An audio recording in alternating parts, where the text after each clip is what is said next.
ملک کی آزادی میں علماء نے بہت سی قربانیاں دی، یہی وجہ ہے کہ آج بھی یوم آزادی کی تقریب کا دینی مدارس میں بھی اہتمام کیا جاتا ہے۔ اسی سلسلے کی ایک کڑی کے طور پر ناندیڑ میں خواجہ ایجوکیشن اینڈ ویلفیئر سوسائٹی کے زیر انصرام چلنے والے دینی و عصری اقامتی درسگاہ مدرسہ محمدیہ و لبنہ اردو پرائمری اسکول گاڑے گاؤں روڈ ناندیڑ میں 15 اگست 2024 جشن یوم آزادی کا شاندار اہتمام کیا گیا۔ مدرسے میں ہر سال کی طرح اس مرتبہ بھی پرچم کشائی کا اہتمام کیا گیا۔ پرچم کشائی کی یہ تقریب نہ صرف ایک دن بلکہ 3 دن مسلسل جاری رہی۔ حکومت کی جانب سے دی ہدایت کے مطابق 13 اگست سے 15 اگست کے دوران 3 دنوں میں مدرسے میں ترنگا لہرا کر پرچم کشائی کی گئی۔ یوم آزادی کی تقریب سے خطاب کرتے ہوئے ادارے کے ناظم اعلیٰ قاضی رفیق اشاعتی نے کہا کہ گزشتہ کئی سالوں سے اس ادارے میں بہترین تعلیمی، سماجی، فلاحی، رفاہی خدمات جاری و ساری ہے۔ آج خاص طور پر اسکول اور مدرسے کے طلباء و طالبات نے مرکزی و ریاستی حکومت کی جانب سے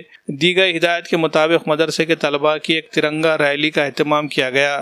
علاقے کی مسلم بستیوں میں یہ ریلی نکالی گئی۔ ریلی میں کثیر تعداد میں طلباء نے شریک ہو کر حب الوطنی کے نعرے لگائے۔ طلباء نے اپنے اپنے ہاتھوں میں ترنگے تھامے ہوئے تھے۔ ریلی کے اختتام پر مدرسے میں یوم آزادی کی تقریب کا اہتمام کیا گیا، جس میں طلباء نے حصہ لے کر جشن آزادی میں ہمارے علماء کرام و دانشوران کی قربانیوں کا ذکر کیا اور ملک کی آزادی کی حقیقت سے طلباء و طالبات کو روشناس کرایا۔ اس موقع پر مدرسے اور اسکول کے طلباء و طالبات نے اردو، انگریزی، مراٹھی میں بہت سے اچھے انداز میں تقاریر پیش کر کے سامعین کا دل جیتا۔ ادارے کی جانب سے طلباء کی حوصلہ افزائی کے لیے ان میں نقد انعامات تقسیم کیے گئے۔ واضح رہے کہ اس ادارے میں دینی و عصری تعلیم کے علاوہ سماجی، فلاحی اور رفاہی خدمات انجام دی جاتی ہے۔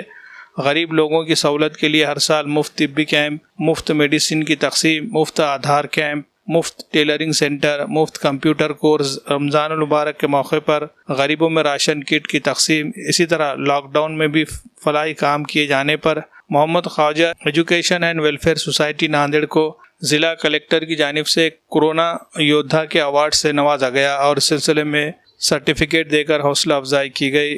اس طرح کی خدمات کیے جانے پر علاقے کے ساکنان نے خوشی کا اظہار کیا اور ادارے کے بانی و ناظم جناب حافظ و قاضی محمد رفیق اشاعتی، ضلع نائب صدر جمعیت العلماء نے آئندہ بھی اسی طرح کے خدمات انجام دینے کا عزم ظاہر کیا ہے۔